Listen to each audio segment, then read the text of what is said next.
Dear 8th B students, today we shall study about the celestial sphere and celestial bodies.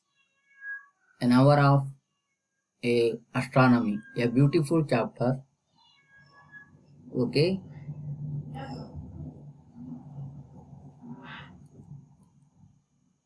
So an hour about the astrophysics, astronomy or astrophysics. That is nothing but the study of the celestial bodies. A branch of physics which deals with the study of celestial bodies is called astrophysics or astronomy.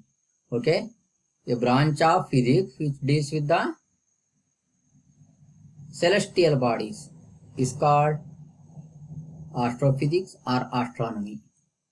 So beyond the earth, what we can see, you know that at night we can see stars, planets, asteroids, satellites, comets are appear to be located on a huge sphere in which we are be at the center or be its center is called celestial sphere.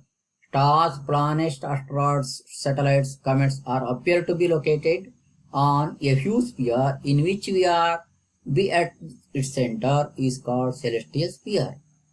Stars, planets, asteroids, satellites, comets which are in celestial sphere are called celestial objects. Okay, celestial objects means the objects which we can see on celestial sphere. Now we have two types of model. One is called geocentric model. Another one is called heliocentric model. Geocentric means the name itself indicates geo, earth is the center of the model. Heliocentric means helio means sun is the center of this model. According to geocentric model, the earth is the center of the universe and all other celestial objects are moving around the earth. This model is developed because of our observation. You can see sun is rise at east and set at west, but not like that. Okay, sun is never moves, our earth only moves, but by observe we can think that sunrise and sunset. So according to that observation, so geocentric model is developed. Heliocentric model means according to this model, sun is the center of the universe and all other celestial objects including the earth are moving around the sun. According to this model, sun is the center of the universe and all other celestial objects are including the earth are moving around the sun. Now we are following this heliocentric model. Okay, Greek philosopher Aristotle, Ptolemy believed in this model. In previous days, this by observation, the people think that earth is the center and all other celestial bodies are moves around the earth. But after some time, our Indian astronomer named by the Nilakanta Somayaji is the first man who proposed the heliocentric model. After that, Johannes Kepler and the great scientist Galileo provided scientific evidences for this model. Okay, first it is proposed by the Nilakanta Somayaji and it is developed by Johannes Kepler and Galileo, who give the scientific evidences for these models. This model is developed on the basis of observation. As I already told, this model is developed on the basis of observation. Development of telescope and mathematical calculation based on the gravitation laws helped in better understanding of this model. This model is developed or this model is proposed according to the some laws, mathematical calculation, some laws, and by observing the celestial bodies using telescope, this model is developed.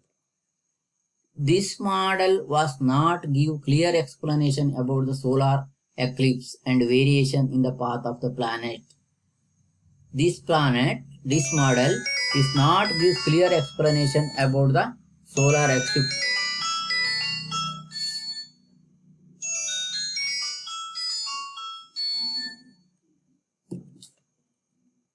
and the variation the path of the planets. Development of this gives clear explanation about the solar eclipse and variation in the path of planet. Okay, this gives clear explanation about the solar eclipse and the variation in the path of the planet. These are the 4 differences. We can list out the geocentric and heliocentric model. Okay, so now our leader Sun and his family. So now Sun, which is the center of the solar system. Okay, Sun is the center of the solar system. Now we are following heliocentric model. According to the heliocentric model, Sun, which is the center of the solar system. 8 planets are Mercury, Venus, Earth, Mars, Jupiter, Saturn, Uranus and Neptune. Okay, these are 8 planets. Now the Pluto is not considered as a planet, that is excluded in the planet family because it never follows some rules of the planets. To agree that planets, it has some rules, it does not follow those rules, therefore it is excluded from our planet family. The asteroid belt between the orbits of Mars and Jupiter. We can see in the next figure the asteroid belt between the orbit of Mars and Jupiter. This is also the members of our family. Moons of planets. Now you know that Earth has 1 moon, Mars has 2 moons, like that. So moons of the natural satellites of the planets.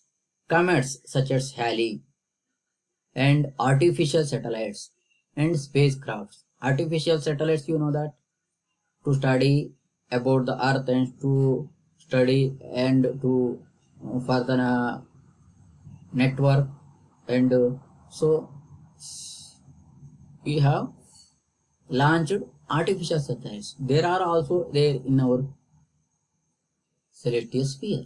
Okay,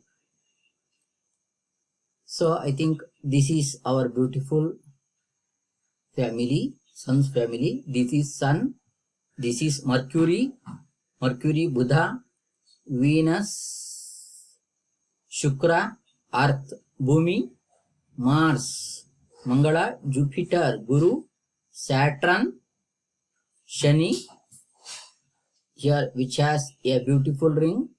Now Saturn is not only the planet having ring, Uranus also having ring.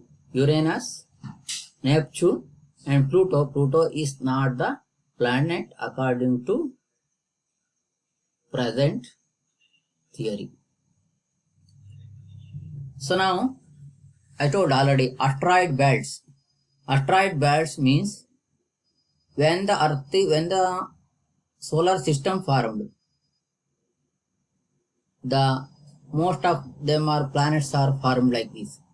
Some of are there here in between the Jupiter and the Mars. Here you can see this is called asteroid belt. There are number of asteroids are there, so this is called asteroid belts. So asteroids, these are called asteroids. They don't have a real shape, any regular shape. They have irregular shape. Phobos, Eros, Chapsara, Deimos, Methalide, Dactyl, Templet. So these are Ida. This is the biggest. Asteroids. This is comet. This is spacecraft. Spacecraft means which is land on any moon or any planet. Planet is not possible. Now moon. So which is land. Satellites moving around the earth. But these spacecraft, they land on the moon. So that is called spacecraft. About the sun. It has a radius of 100 times that of the earth. It has a radius of 100 times that of the earth. Main constituents of the sun are hydrogen and helium. You know that oxygen helps to burn the things, but hydrogen itself is a fuel.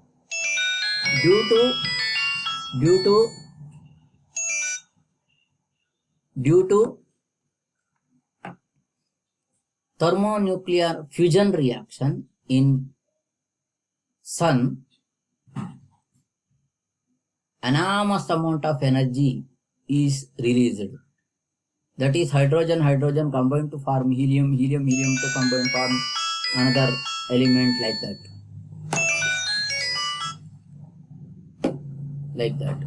So the sun releases the enormous amount of energy due to the thermonuclear reaction. A part of this energy is received by the earth in the form of heat and light. Only a part of energy is received by the earth in the form of heat and light. Okay, I will continue in the next class. This is the first part.